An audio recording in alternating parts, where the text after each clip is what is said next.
Skuter Zontes 368G sekarang ni tengah jadi bualan hangat dekat Malaysia. Tapi kenapa ramai minat beli model ni? Sekali aku tengok macam biasa je. Bila dah tahu yang tersirat, baru tahu motor ni luar biasa. Pertama sekali, kalau kita cakap pasal Zontes 368G ni, 368G ni sebenarnya adalah sasaran enjin dia yang datang dengan kapasiti 368cc, single cylinder, double overhead cam, liquid coolant dan juga full injection. Benda-benda ni biasa je lah dekat motor sekarang ni. So dekat enjin ni apa yang luar biasa kan? Yang aku rasa agak special adalah dia punya horsepower dan juga torque. Okay, untuk motor bawah 400cc, motor ni boleh deliver 38 horsepower dekat RPM 7500. So maknanya dia tak payah pergi sampai RPM 12 pun dia dah boleh deliver maximum horsepower tadi. Untuk torque pula, maximum 40 Nm dekat RPM 6000. Angka-angka ni memang pada aku angka-angka yang impresif untuk skuter kelas bawah 400cc. Enjin dia menggunakan teknologi piston fork lightweight dan juga reka bentuk silinder yang tegak. Zontes beritahu yang teknologi ni boleh mengurangkan geseran dalaman dan boleh improve pickup untuk jadi lebih responsif. Kalau kita tengok power to weight ratio, Zontes 368G ni mempunyai weight distribution per horsepower yang sangat-sangat mengagumkan. Berat dia sekitar 198 gram je, tapi dia bagi horsepower sampai 38 horsepower.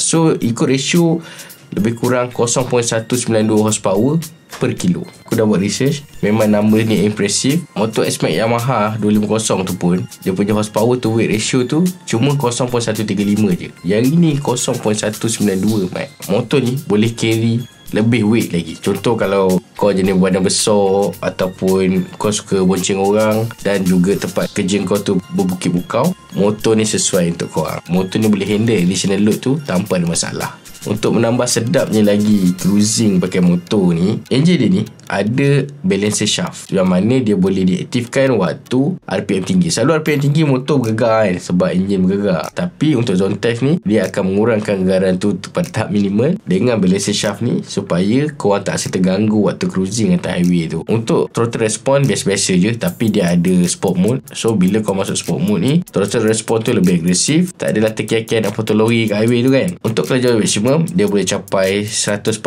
km sejam, bergantung pada berat owner lah. Tapi aku rasa numbers ni macam was-was pula, sebab aku diberitahu S-Max tu boleh pergi 170. Takkanlah motor 368cc ni 145 kilo je. Tadi tengok horsepower pun padu-padu kan. So siapa yang dah ada motor ni, share sikit Rizal, standard berapa top speed kau boleh dapat? Aku pun macam nak beli kat ni. Untuk RPM cruising tak perlu RPM tinggi-tinggi. RPM 4, RPM 5 tu kau boleh cruising dengan speed batas 100 km sejam. Kita pergi dekat kecekapan bahan api pula. Untuk penggunaan bahan api, dikatakan motor ni akan menggunakan 3.5 liter sahaja setiap 100 km. So maknanya setiap 100 km korang cuma perlu bayar minyak raw 95 lebih kurang RM8 je. Tak sampai. Ada lebih lagi boleh buat beli gula-gula. And yang paling impresif adalah satu tangki penuh dia ni korang boleh pergi sampai 500 km. Daripada KL pergi ke Kedah tak payah isi minyak. So untuk korang yang jenis kaki ride pergi Hat Nyai tu, korang boleh isi minyak dekat Malaysia, pergi Hat Nyai, pusing-pusing ronda, balik baru isi minyak kat Malaysia. Tak payah isi minyak kat Thai. Sebab apa? Sebab Thai minyak mahal. Dan untuk orang yang pakai motor ni untuk tujuan pergi balik kerja, dah tak payah dah berkawan dengan token minyak tu. Lepas ni nak isi minyak boleh seminggu sekali. Tak payah dah 2-3 hari sekali dah terpacak dekat stesen minyak tu isi minyak. Dan kita pergi dekat teknologi dan juga elektronik yang ada kat motor ni. Okay, untuk meter dia bagi TFT 8 GB. Aku macam terkejut lah bila tahu motor ni dapat TFT 8 inci. Sebab 8 inci tu bukan kecil tau. 8 inci tu pada aku agak besar juga. Dengan TFT besar macam ni, bukan sekadar boleh tengok speedometer, kau boleh tengok navigation, notification dan battery phone, semua dalam satu display sahaja.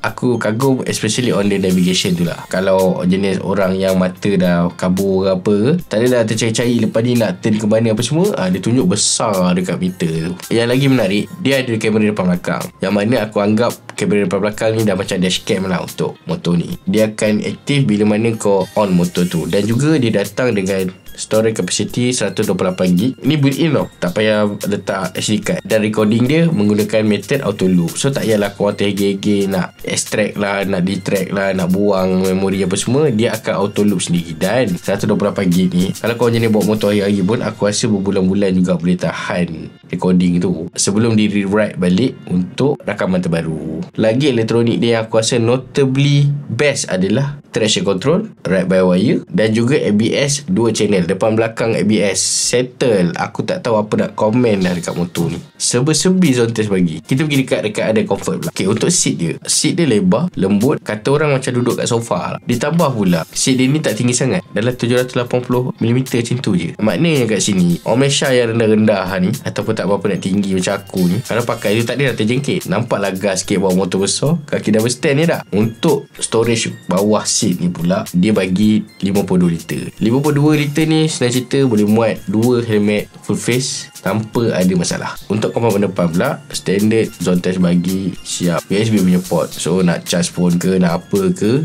boleh charge kat sini. Next aku nak pergi dekat ciri-ciri additional touring yang ada dekat motor ni. Zontes 3.8G ni datang dengan heated punya grip. Ini walaupun Malaysia ni bukan negara sejuk, tapi Malaysia ni hujan. So bila kau ride dalam hujan, heated grip ni boleh improve kau punya comfort bila ride waktu hujan tu, yang mana kita tahu bila waktu hujan badan akan jadi sejuk. So heated grip ni adalah one of the solution bagi kita tahan lama ride waktu hujan. Suspension depan dia bagi teleskopik, untuk belakang dia bagi swing arm dengan twin absorber. Zontes beritahu yang suspension dia ni tune untuk kegunaan off-road dengan city road. Mula aku fikir buat apa nak off-road dengan motor ni kan, tapi kita kena tahu jalan Malaysia ni ada lopak dia, tak adalah perfect sangat. So aku rasa Zontes dah nampak benda tu and tune siap-siap ada sedikit off-road punya tuning kat situ. Untuk rim dia bagi sama rim 15 inci depan, 15 inci belakang dengan tayar lebar untuk komplement jalan yang tak rata tadi. Lampu pula semua LED babe. Dan juga lampu selekoh dia akan trigger bila mana korang lain corner. So bila korang lain corner tu ada certain degree tu, lampu selekoh dia akan auto trigger.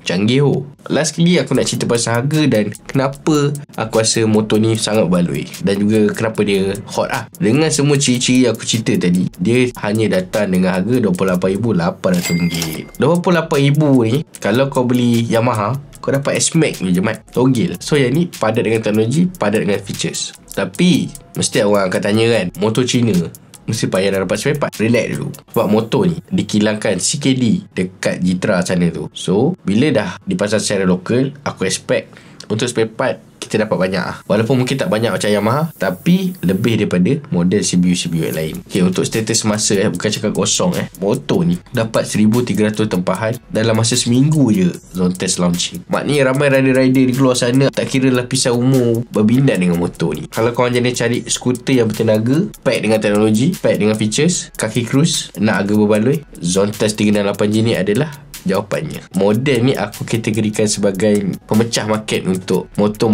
skuter bawah 30,000. Dia kira benchmark baru. Untuk Yamaha dengan Honda, your move.